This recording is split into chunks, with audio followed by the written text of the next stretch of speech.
Recently, I've been focusing on the specter of fear and how I see that it's affecting people all across the globe. But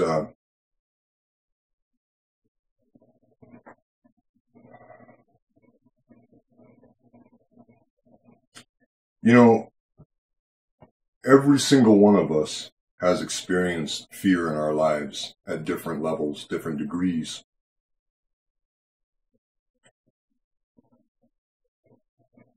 Some of us have experienced the fear of getting on the Ferris wheel for the first time, or the fear of engaging the school bully for the first time, or being in the passenger seat with somebody who's doing 120 miles an hour in a fast car.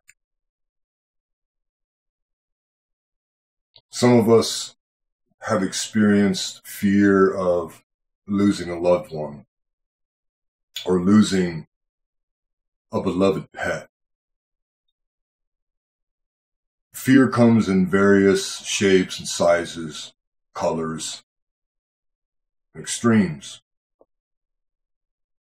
And when I was thinking about how to address the subject of fear,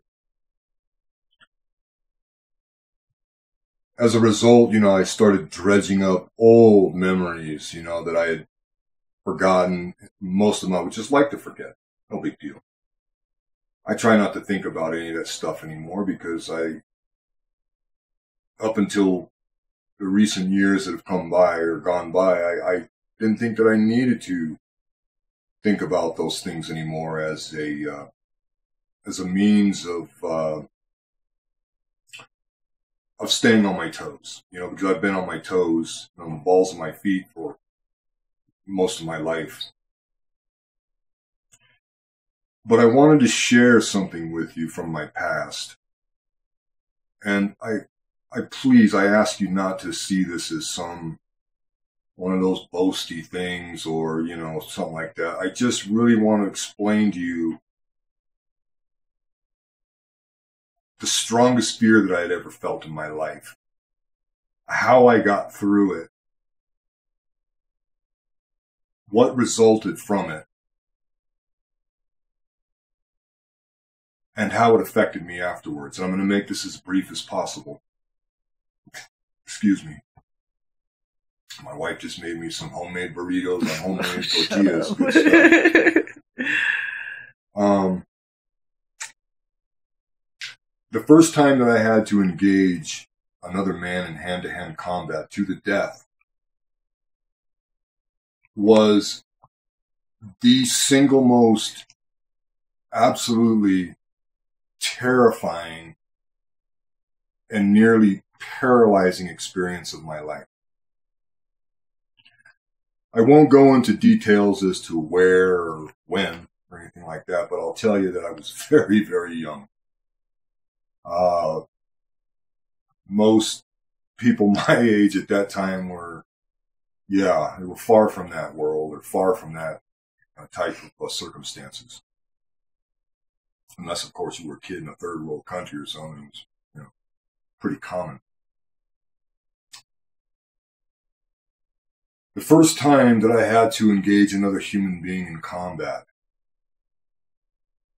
and knew that it was going to be his life or mine,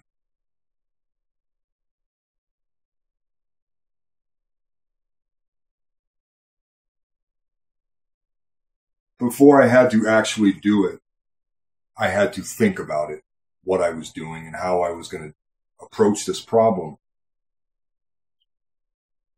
And as I was thinking about it and how I was going to approach it and knowing that I was going to have to do this or just, die, I remember the sweat. I mean, just my clothing was soaked. There was not an area where the clothing was touching my body that it was not glued to me with sweat. I mean, I was wiping the sweat off of my brow as it was pouring into my eyes. My hands were just wet, not clammy, but I mean wet, like as if I had put my hands under a sink or under running water. I mean, I mean, it was all I could do. My breathing was like constricted. The adrenaline pumping through me was so profound that I thought that my heart was literally going to burst out of my chest or just implode. I was so terrified. But there was no way out for me. There was no way out of this. There was no way. I mean, there was no way. And believe me, as I lie there thinking about what I would have to do, and that I was not really experienced, I had not been initiated yet, into this kind of, kill or be killed mentality. I lie there and I thought, well, maybe I could plead for my life. Maybe I could make a barter. Maybe I could make a deal. Maybe there would be something that I could give or offer or anything, but have to do what I'm going to have to do. And as I lie there thinking about that stuff, I knew that, I couldn't articulate it in my mind at the time because you're not thinking in that context. It's not like you're writing poetry or something, And, but I knew that every proposition that surfaced in my mind to find a way out of it, it was no good and it wasn't going to work. And I knew it, because I had to consider the target and that wouldn't have worked. I cannot tell you how much time passed when I began my belly crawl to get to the target. Because time, when you're in that mode, that kill mode or that mode of intent, believe me, nothing exists except for that moment, just kind of being transferred through from the beginning to the end of it, however it's going to go. And as I got on my belly and began to crawl to the target, I had to pass, not only did I have to make certain that the person keeping watch did not detect me, but I had to crawl through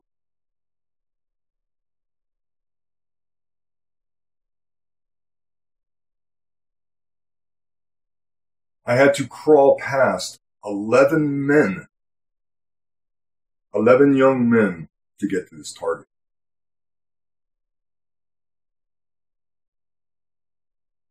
It seemed to me like an eternity as I began my belly crawl to the target. And the entire way there,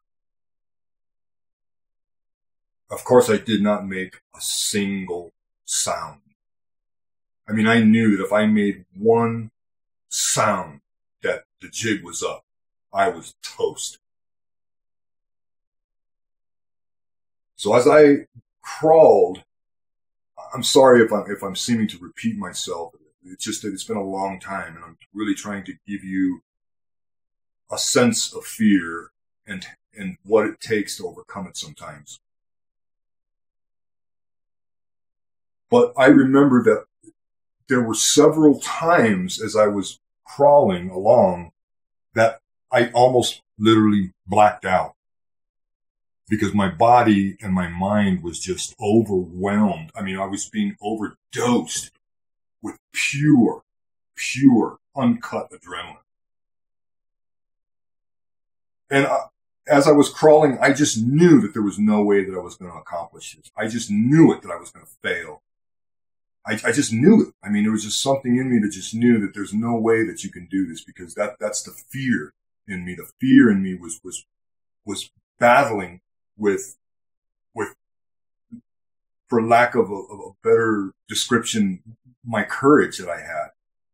And I don't even know if it was that, if it was courage. What would you call it, sweetheart? Conviction. Well, I think you understand. I think you guys can work it out. But I did. I almost blacked out on my way there. Okay.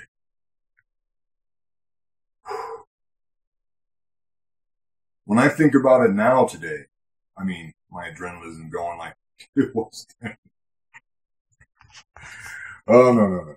But when I think about it, I remember that kid. When I finally got to the target, now this guy, of course, and that's another thing that factors in, to increasing the fear, is this guy was exceptionally bigger than I was and exceptionally stronger than I was. And I was partially crippled. Yeah. Anyway, that's another thing. It doesn't matter. But when I finally got to the target and I had my blade looming over him, even though I knew that this was going to be an easy kill, because I gave myself every advantage to not be caught and to get, because I knew, like I said, my life depended on it. And this was pure animal instinct taking over. Like something, creeping through a forest, going after its prey,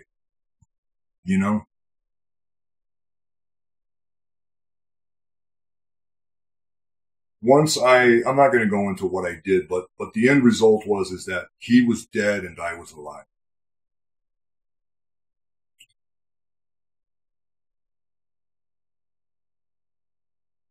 The feeling that I experienced moments later, I'm talking moments later, when the deed was done and that was that, was as crazy as this is going to sound. It were akin to a sense of freedom. I had become free from fear. Now, I'm not saying that even to this day that I don't experience fear, because of course I do. I have a wife. I have my critters. So, of course I have. Any man that says that he doesn't have fear is, I don't know, not human. But I want to explain, I want to attach something to that little experience that I shared with you that let me back up for a minute. Fear can be overcome. And one of the things that I found when I analyzed that later on in my life, not recently, but much earlier on in my life, when I analyzed that, I realized that in every instance where I had been called upon to do things of that nature, that so long as that my cause was correct and based, had a solid foundation for me having to do whatever it was that I would have to do to another human being, that I was always successful.